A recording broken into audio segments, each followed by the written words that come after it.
हमारी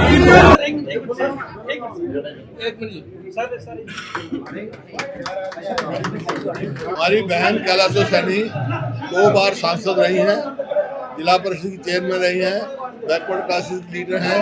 आज बीजेपी छोड़ के कांग्रेस में शामिल हो रहे हैं। इनका बहुत बहुत स्वागत है। इनको पार्टी में स्वागत किया है सबने और इनको पार्टी में उचित मान सम्मान और स्थान मिलेगा।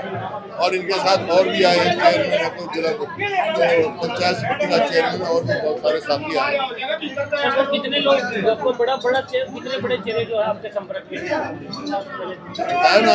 40 लोग पूर्व विधायक, पूर्व सांसद 40 से ज्यादा ज्वाइन कर चुके हैं। एक लहर बनी हुई है कांग्रेस के पक्ष में, पूरे हरियाणा में एक लहर बनी हुई है। सर, क्या बड़े नेताओं के दौरे तय हो गए हैं? कौन कौन बड़े नेता चुनाव प्रचार के लिए आ रहे हैं? क्या बड़े नेताओं के दौरे तय हो गए हैं? आएंगे, तारीख दी जाएगी। राहुल जी भी आएंगे, प्रियंका जी भी आएंगे, खड़गे साहब भी आएंगे।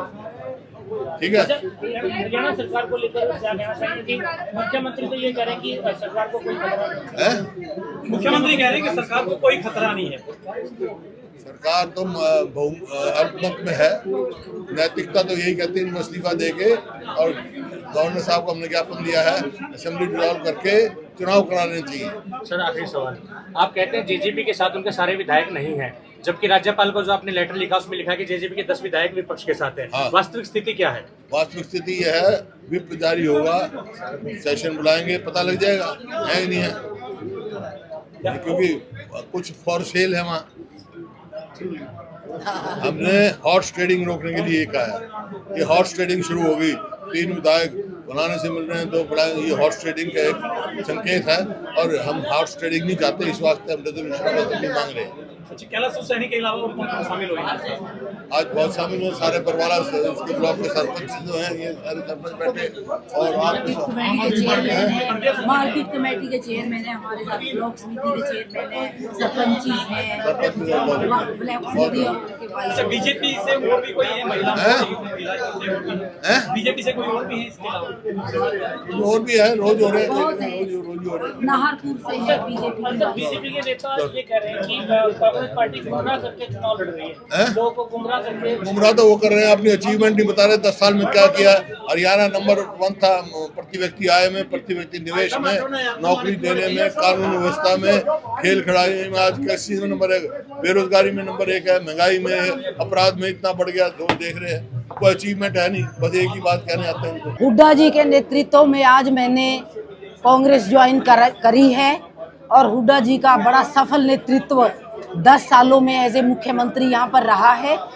हर वर्ग को उन्होंने सर आंखों पर रखा और उनके लिए जन कल्याणकारी कार्य करने का एक बहुत बड़ा इतिहास रहा है। नई कंडीशन कुछ नहीं है। देखो, हुड्डा साहब को खुद पता होता है कि मेरा कार्यकर्ता या मेरा नेता कितना कैपेबल है, उसके लिए मुझे क्या करना है और वो पार्टी के लिए क्या कर सकता है।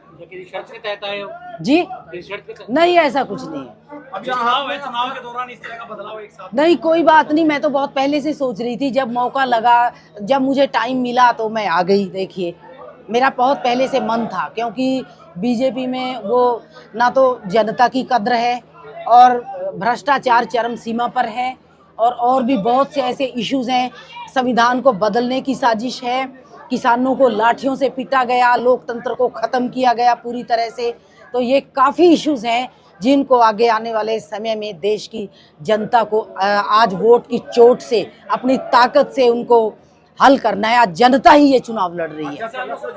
जनता खुद अपने हित के लिए इन्वॉल्व हो गई है इलेक्शन में, और जब जनता अपना इशू बना लेती है इलेक्शन को, तो आपको पता ही है कि क्या होता है। पार्टी में अपने जनता की आवाज़ उठाने के लिए गई थी मैं। जब जनता की आवाज़ ही नहीं उठाने दी जाती, मुझे किसान के मुद्दों के खिलाफ वहाँ पर आवाज़ उठानी थी, और मैंने उठाई भी काफ़ी हद तक, तो वो अच्छा नहीं लगा किसी को।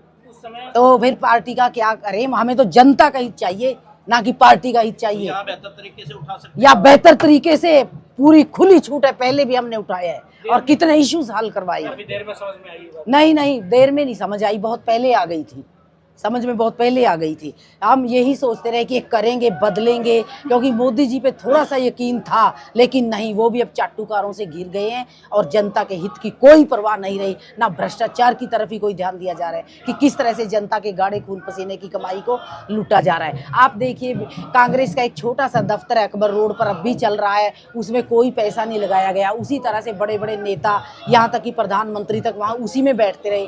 और बीजेपी का वगैरह का इतना आलीशान बड़ा दफ्तर आप देख के आपके होश ही उड़ जाएंगे। तो इस तरह से नहीं करना चाहिए। जिस देश में इतनी समस्याएं मुंह बाए खड़ी हो, किसान रो रहा हो अपनी एमएसपी पे, तो और भी बहुत सी चीजें हैं। तो जी, क्यों नहीं करेंगे, बिल्कुल करेंगे, अब जीतेंगे भी वो।